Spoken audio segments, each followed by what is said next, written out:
2024 లేదా 25లో డిగ్రీ లేదా బీటెక్ చదివారా? సాఫ్ట్‌వేర్ జాబ్ కోసం ఎదురు చూస్తున్నారా? అయితే కోడ్ జ్ఞాన్ 100 డేస్ కోర్సులో చేరండి. జాబ్ సాధించండి. నమస్కారం మేడం. నమస్తే. చాలా మందికి కూడా అంటే పీరియడ్స్ వచ్చిన టైంలో అంటే కొన్ని ఫుడ్స్ అవాయిడ్ చేస్తూ ఉంటారు. కర్డ్ అని, పపాయ తినొద్దు అని. అండ్ ఎస్పెషల్లీ పీరియడ్స్ టైంలో మనం తీసుకోవాల్సిన ఆహారం ఏంటి మేడం? పీరియడ్స్ టైంలో కొన్ని రకాలైన ఫుడ్స్ అడ్వైస్ చేస్తాము. కొన్ని రకాలైన ఫుడ్స్ తగ్గిస్తే మంచిది. సో తీసుకోవాల్సింది ఏంటంటే మెగ్నీషియం రిచ్ ఫుడ్స్ అంటే green leafy vegetables, nuts, walnut లాంటి నట్స్, డార్క్ చాక్లెట్ ఇలాంటివి ప్రిఫర్ చేయండి. అలాగే పొటాషియం రిచ్ ఫుడ్స్ లాంటి బనానా, విటమిన్ సి రిచ్గా ఉన్న మరి ఉసిరికాయ కానీ, నిమ్మరసాలు కానీ, ఆరెంజెస్ కానీ, జామకాయ కూడా రిచ్, అవి తీసుకోండి. Omega 3 fatty acid rich foods అంటే ఫ్యాటీ ఫిష్, ఫ్లాక్ సీడ్స్ అంటే అవిసె గింజలతో పొడి చేసుకొని తింటాం, కానీ వీటికి ప్రిఫరెన్స్ ఇవ్వండి. ఇంక ఎలాగూ ఫైబర్ ఇంటేక్ చాలా అవసరం. కొద్ది మందికి ఫైబర్ అడిక్వేట్గా తీసుకోవటం వల్ల కాన్స్టిపేషన్ ప్రివెంట్ అయ్యే అవకాశం ఉంటుంది. ఎందుకంటే ఆ టైంలో ఏమైనా వాటర్ తక్కువ తాగటం, what ever reason.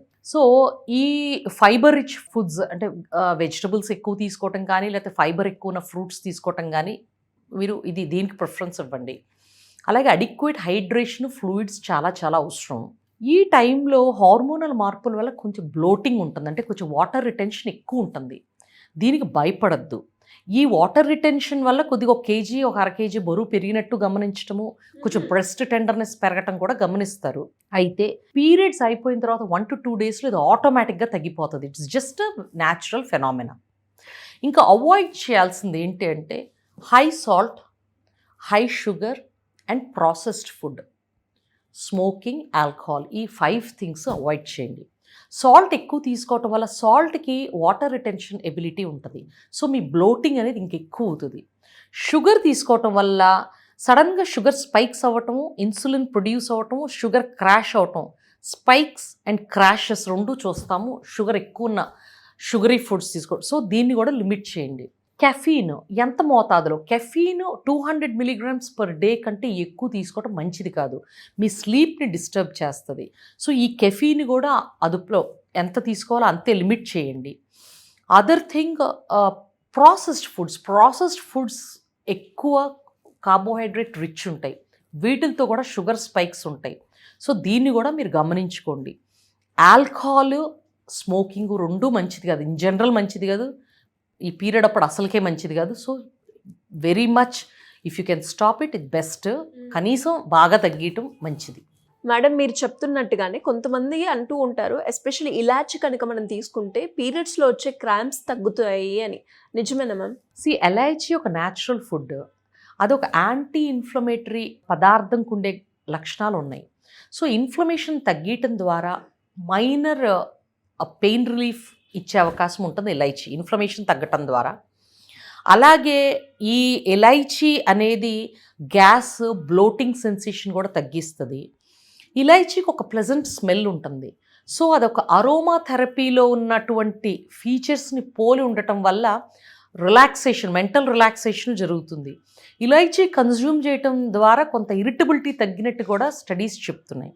Most important ఏంటంటే ఇది చాలా మైల్డ్గా పనిచేస్తుంది ఇలైచీ. ఒక 1 to 2 grams మీరు టీలో వేసుకుని తీసుకోవచ్చు. బట్ ఎలైచీ అనేది మైల్డ్గా సమస్య ఉన్న వాళ్ళకి పనిచేస్తుంది. మీకు కనుక సివియర్ పెయిన్ కానీ సివియర్ ఇరిటబిలిటీ ఉంటే మాత్రం ఎలైచీ మీద ఆధారపడకుండా మీరు డాక్టర్ని కన్సల్ట్ చేసి మెడికేషన్ తీసుకోవటం ఉత్తమం. ఇది మాత్రం మర్చిపోవద్దు. అండ్ అలాగే madam, papaya, especially curd periods టైంలో అవాయిడ్ చేయండి అని అంటారు. రీజన్ ఏంటి మ్యామ్? జెన్యూన్గా సైంటిఫిక్ రీజన్ అయితే ఏమీ లేదు.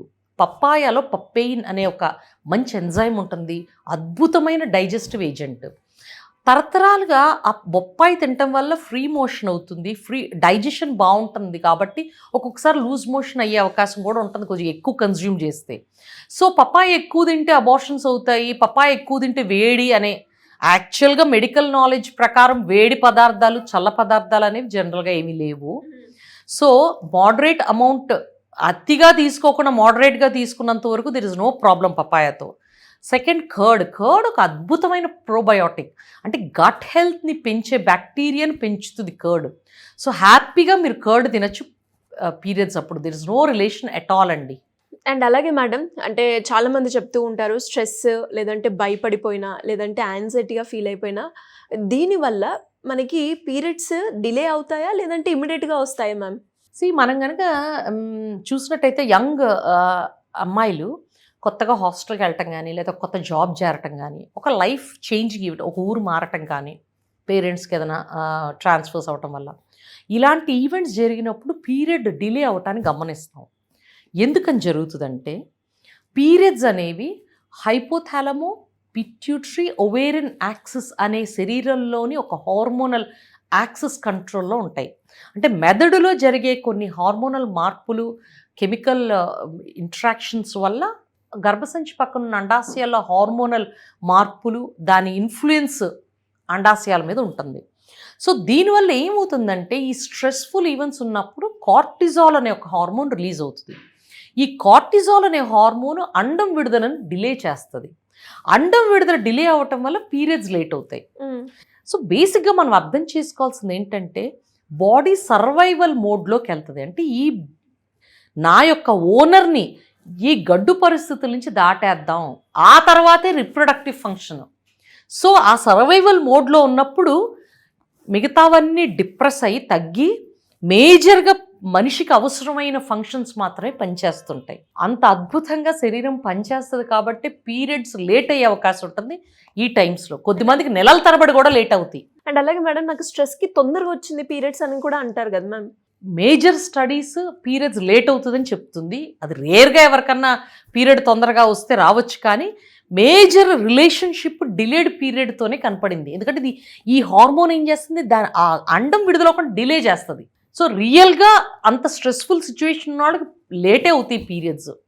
అయితే లేట్ అయింది సిచ్యువేషన్ వల్లే లేట్ అయిందని అనుకోకుండా సమస్య ఎవరైనా ఉంటే వాళ్ళు డాక్టర్ని చూపించుకోవడం, నిజంగా అదా రీజను ఇంకా వేరే రీజన్ వల్ల ఏమైనా పీరియడ్ లేట్ అయిందా అనేది కూడా చూపించుకోవాలి. ఎందుకంటే కామన్గా ప్రెగ్నెన్సీ ఉండే ఛాన్సెస్ కూడా ఉంటాయి. మ్యారీడ్ వాళ్ళకి కేవలం దీనివల్ల పోస్ట్ పోన్ అయిందని అనుకోకుండా ఒకసారి చూపించుకోవడం అనేది అవసరం. Thank you ma'am. Thank you.